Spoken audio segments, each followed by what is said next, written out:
ನನ್ನೆಲ್ಲ ಯೂಟ್ಯೂಬ್ ವೀಕ್ಷಕ ಸ್ನೇಹಿತರಿಗೆ ನಿಮ್ಮ ಸುಪ್ರಿಯಾ ಶಿವಮೂರ್ತಿಗೌಡ ಮಾಡುವ ನಮಸ್ಕಾರಗಳು. ಎಲ್ಲರೂ ಹೇಗಿದ್ದೀರಿ? ಚೆನ್ನಾಗಿದ್ದೀರಾ ಅಂತ ಭಾವಿಸ್ತಾ ರಾಮಾಯಣದ 173ನೇ ಭಾಗವನ್ನು ನಾನೀಗ ಪ್ರಾರಂಭಿಸ್ತಾ ಇದ್ದೀನಿ ಸ್ನೇಹಿತರೆ.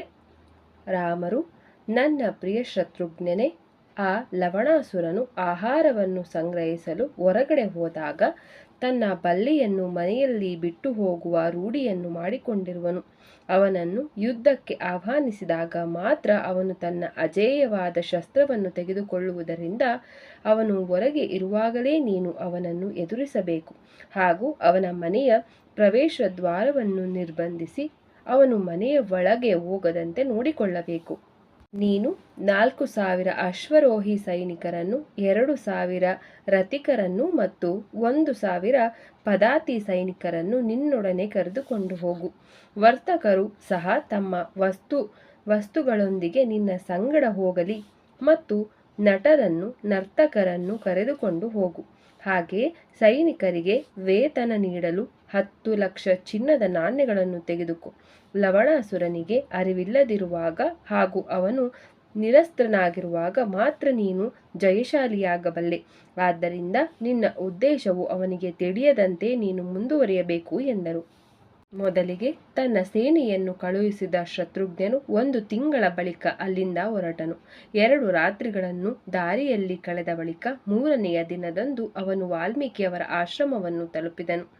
ಭಗವಾನ್ ರಾಮನ ಆದೇಶದ ಮೇರೆಗೆ ತನ್ನನ್ನು ಒಂದು ಮಹತ್ ಕಾರ್ಯವನ್ನು ಸಾಧಿಸಲು ಕಳುಹಿಸಲಾಗಿದೆ ಎಂದು ಅವನು ವಾಲ್ಮೀಕಿಯವರಿಗೆ ವಿವರಿಸಿದನು.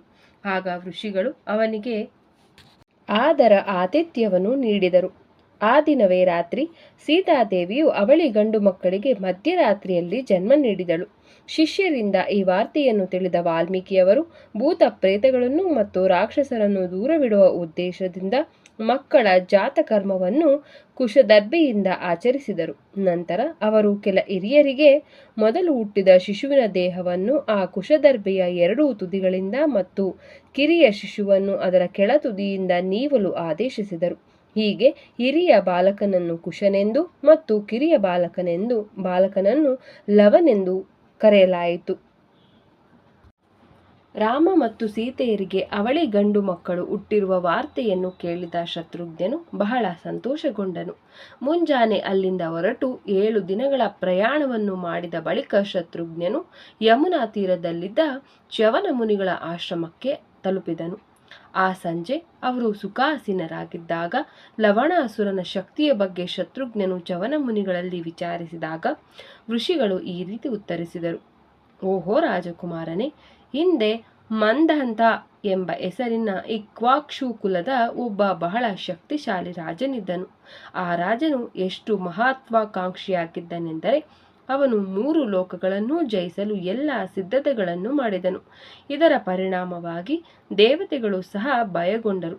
ನಂತರ ಮದಾಂತನನ್ನು ಸಮೀಪಿಸಿದ ಇಂದ್ರನು, ಓಹೋ ರಾಜನೇ, ನೀನು ಸ್ವರ್ಗವನ್ನು ಜಯಿಸಲು ಆಲೋಚಿಸುವ ಮೊದಲು ಇಡೀ ಭೂಮಿಯನ್ನು ನಿನ್ನ ಕೈವಶ ಮಾಡಿಕೊಳ್ಳಬೇಕು ಎಂಬ ಸಲಹೆಯನ್ನು ನೀಡಿದನು. ಆಗ ಬಹಳವಾಗಿ ಆಶ್ಚರ್ಯಗೊಂಡ ಮಾಂದತನು, ಇಂದ್ರರೇ, ಈ ಭೂಮಿಯಲ್ಲಿ ನನ್ನ ಅಧೀನದಲ್ಲಿ ಇಲ್ಲದಿರುವ ಮನುಷ್ಯನು ಎಲ್ಲಿರುವನು ಎಂದು ವಿಚಾರಿಸಿದನು.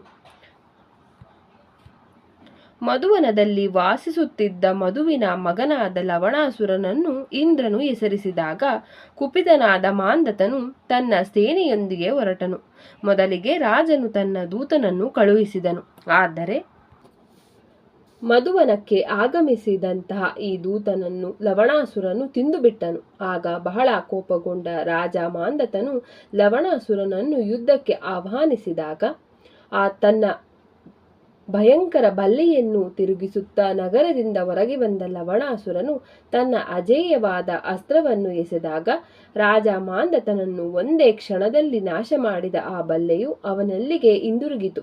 ಆದುದರಿಂದ ನನ್ನ ಪ್ರಿಯ ಶತ್ರುಘ್ನನೇ, ಅವನು ಆಹಾರವನ್ನು ಹುಡುಕಲು ತನ್ನ ಮನೆಯಿಂದ ದೂರ ಹೊರಗೆ ಹೋಗುವಾಗ ಮಾತ್ರ ನೀನು ಆ ರಾಕ್ಷಸನನ್ನು ಯುದ್ಧಕ್ಕೆ ಆಹ್ವಾನಿಸಬೇಕು ಎಂದು ಎಚ್ಚರಿಸಿದರು. ಮರುದಿನ ಬೆಳಗ್ಗೆ ಲವಣಾಸುರನು ಪ್ರಾಣಿಗಳನ್ನು ಬೇಟೆಯಾಡಲು ಕಾಡಿಗೆ ಹೋದಾಗ ಯಮುನಾ ನದಿಯನ್ನು ದಾಟಿದ ಶತ್ರುಘ್ನನು ಮಧುವನಕ್ಕೆ ಮುತ್ತಿಗೆ ಹಾಕಿದನು. ಮಧ್ಯಾಹ್ನದಲ್ಲಿ ಸತ್ತ ಪ್ರಾಣಿಗಳ ಹೊರೆಯನ್ನು ಹೊತ್ತುಕೊಂಡು ಹಿಂದಿರುಗಿದ ಲವಣಾಸುರನು ನಗರದ ಬಾಗಿಲಲ್ಲಿ ನಿಂತಿದ್ದ ಶತ್ರುಘ್ನನನ್ನು ಕಂಡು ಪರಿಹಾಸದಿಂದ ನಗುತ್ತಾ, ಓಹೋ ಮೂರ್ಖನೆ, ನಿನ್ನ ಉದ್ಘಟತನದ ಹೊರತಾಗಿ ನಿನ್ನ ಯಾವ ಅಸ್ತ್ರ ಶಸ್ತ್ರಗಳು ಪ್ರಯೋಜನಕ್ಕೆ ಬಾರವು. ನೀನು ನನ್ನ ಭೋಜನದ ಸಮಯದಲ್ಲಿ ಬಂದಿರುವುದು ನನ್ನ ಮಹಾ ಅದೃಷ್ಟ ಎಂದನು. ಆಗ ಅವನನ್ನು ಯುದ್ಧಕ್ಕೆ ಆಹ್ವಾನಿಸಿದ ಶತ್ರುಘ್ನನು, ನಾನು ಭಗವಾನ್ ರಾಮ ಮತ್ತು ಭರತರ ಕಿರಿಯ ಸಹೋದರ ಮತ್ತು ನನ್ನ ಹೆಸರು ಶತ್ರುಘ್ನ. ನಿನ್ನ ಪಾಪಕೃತ್ಯಗಳ ಬಹುಮಾನವಾಗಿ ನಾನು ನಿನ್ನನ್ನು ಕೊಲ್ಲಲು ಬಂದಿರುವೆ ಎಂದನು.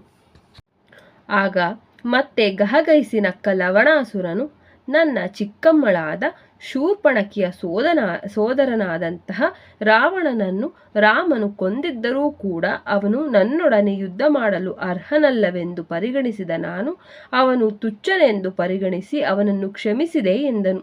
ನಂತರ ಉಭಯ ಯೋಧರ ನಡುವೆ ಒಂದು ಉಗ್ರವಾದ ದ್ವಂದ್ವ ಯುದ್ಧ ಪ್ರಾರಂಭವಾದಾಗ ಲವಣಾಸುರನು ಶತ್ರುಘ್ನನ ತಲೆಯ ಮೇಲೆ ಒಂದು ದೊಡ್ಡ ಮರದಿಂದ ತಕ್ಷಣ ಹೊಡೆದು ಅವನು ಮೂರ್ಛಿತನಾಗಿ ನೆಲಕ್ಕೆ ಬೀಳುವಂತೆ ಮಾಡಿದನು.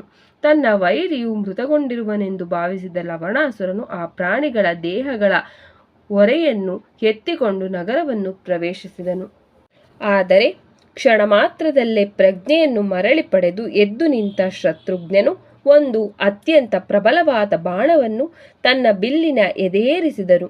ಈ ಭಯಂಕರ ಬಾಣವನ್ನು ಕಂಡು ಭಯಭೀತರಾದ ದೇವತೆಗಳು ಬ್ರಹ್ಮದೇವನ ಆಶ್ರಯಕ್ಕೆ ಹೋದಾಗ ಬ್ರಹ್ಮದೇವನು, ನನ್ನ ಪ್ರಿಯ ದೇವತೆಗಳೇ, ಹಿಂದೆ ಭಗವಾನ್ ವಿಷ್ಣುವು ಮಧು ಮತ್ತು ಕೈಟಭರನ್ನು ಈ ಬಾಣದಿಂದಲೇ ಸಂಹರಿಸಿದ್ದರು.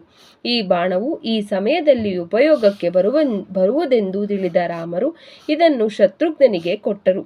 ನೀವೆಲ್ಲ ಹೋಗಿ ಈ ಮಹಾರಾಕ್ಷಸನ ಸಾವನ್ನು ನಿಮ್ಮ ಕಣ್ಣುಗಳಿಂದಲೇ ನೋಡಬೇಕು ಎಂದರು.